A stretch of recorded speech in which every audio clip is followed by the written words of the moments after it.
नमस्कार साथीहरू, भुन्टी भाग 296 को रिभ्यूमा तपाईहरूलाई पनि हार्दिक स्वागत छ।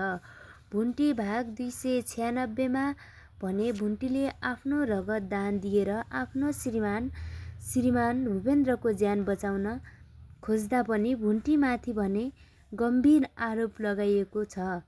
भुन्टीको सासू आमा र भुन्टीको बहिनी भूमिकाले भने दर्शकबिन साथीहरू, भुन्टीमाथि यसरी आरोप लगाइन्छ।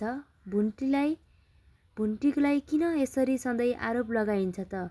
भुन्टीको दाइ टोकरे माथि र भुन्टीको माइती समेतमा पनि नराम्रो तरिकाले हेरिरहेका छन्, जहाँ कि भुन्टीले आफ्नो ज्यान दाउमा राखी भूपेन्द्रलाई रगत दान गरिरहेकी छिन्। किनकि रगत दान गर्दा भुन्टीले आफ्नो श्रीमान भूपेन्द्रलाई आफ्नै ठानेर यो सब गरेकी हुन् र गरिरहेकी छिन्, जहाँ कि भूपेन्द्रले भुन्टीमाथि जति नै नराम्रो व्यवहार गरे पनि, भूपेन्द्रले भुन्टीलाई जति नै पीडा दिए पनि भुन्टीले भने आफ्नो कर्तव्य निभाएकी छिन्।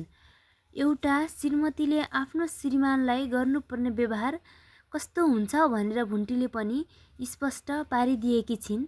यो सबै देखेर भूपेन्द्रका दाजु र भाइ अचम्ममा परेका छन्।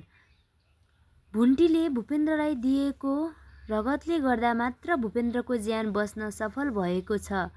दर्शकबिन साथीहरू, भुन्टीले रगत नदिएको भए भूपेन्द्रको ज्यान आज आएर बच्न सफल हुँदैन थियो।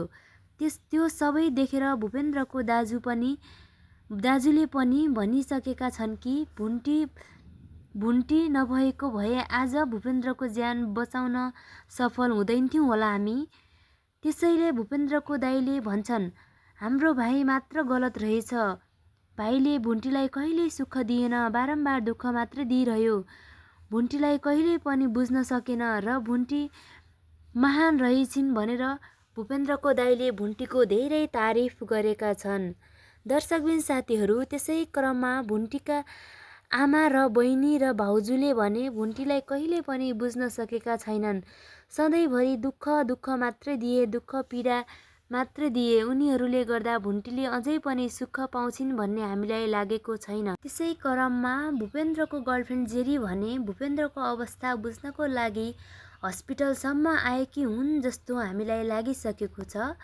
दर्शकबिन साथीहरू, त्यो सबै देखेर भुन्टी भने अचम्ममा परेकी हुन्छन् र भूपेन्द्रको गर्लफ्रेन्ड जेरीले भन्नेछिन् कि भूपेन्द्र, मलाई माफ गरिदेऊ, मैले यो सब केही थाहा पाएको छैन र मेरो बाबाले यो सब गर्नुभएको हो, यो मलाई केही थाहा छैन भनेर भूपेन्द्रसँग उनले माफी माग्ने छिन् जस्तो हामीलाई लागिसकेको छ। दर्शकबिन साथीहरू, यो सबै हेर्नको लागि आउने नयाँ एपिसोड भने हेर्न हजुरहरूले नछुटाउनुहोला भन्दै आजलाई भने म बिदा हुन्छु। हस्त, धन्यवाद।